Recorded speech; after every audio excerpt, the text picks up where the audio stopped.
2025 പരിപാടിയുടെ നോട്ടീസ് പ്രകാശനം ചെയ്തു. Retired KSEB chief engineer R Swaminathan പ്രകാശന കർമ്മം നിർവഹിച്ചു. ഒക്ടോബർ 12 നടക്കുന്ന അഖില ഭാരതീയ എഴുത്തച്ഛൻ സമാജം ആദരണീയം 2025 പരിപാടിയുടെ നോട്ടീസ് പ്രകാശനമാണ് retired KSEB chief engineer R Swaminathan നിർവഹിച്ചത്. എഴുത്തച്ഛൻ സമുദായത്തിന്റെ പൈതൃകവും സംസ്കാരവും പാരമ്പര്യവും സംരക്ഷിക്കുക എന്ന ലക്ഷ്യത്തോടു കൂടി പ്രവർത്തിക്കുന്ന സംഘടനയും മലയാള ഭാഷാ പിതാവ് തുഞ്ചത്ത് രാമാനുജൻ എഴുത്തച്ഛന്റെ സ്വത്വം സംരക്ഷിക്കുന്നതിനും സമുദായത്തിന്റെ സമഗ്ര പുരോഗതിക്കും ഉന്നമനത്തിനും വേണ്ടി പ്രവർത്തിക്കുകയും ചെയ്യുന്ന സംഘടനയാണ് അഖില ഭാരതീയ എഴുത്തച്ഛൻ സമാജം.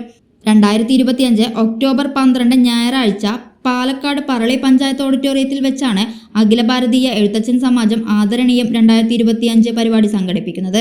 പ്രസിഡന്റ് S അരവിന്ദാക്ഷന്റെ അധ്യക്ഷതയിൽ ആത്മീയ പ്രഭാഷകനായ K ഗോവിന്ദപ്രസാദ് ഉദ്ഘാടനം ചെയ്യും.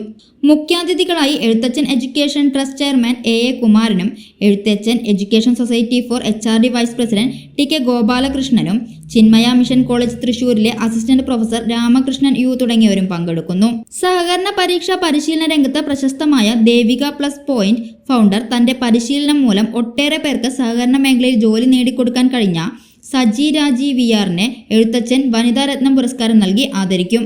ട്രെയിൻ അപകടത്തിൽ നിന്നും യാത്രക്കാരിയെ രക്ഷിച്ച VR രാഘവൻ ഉണ്ണിക്ക് ധീരതയ്ക്കുള്ള പുരസ്കാരം നൽകി ആദരിക്കും.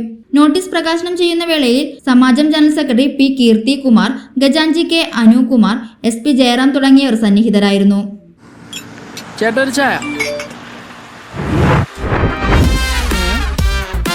സൂപ്പർ ഫാസ്റ്റാണല്ലോ.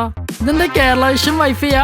ഫാസ്റ്റ് ഒക്കെ തന്നെ, പക്ഷെ Kerala Vision wifi connection free ആണ്. ചായ ഫ്രീ അല്ല, കാശട് Kerala Vision free wifi connection. Free ആയി കണക്ട് ആവൂ.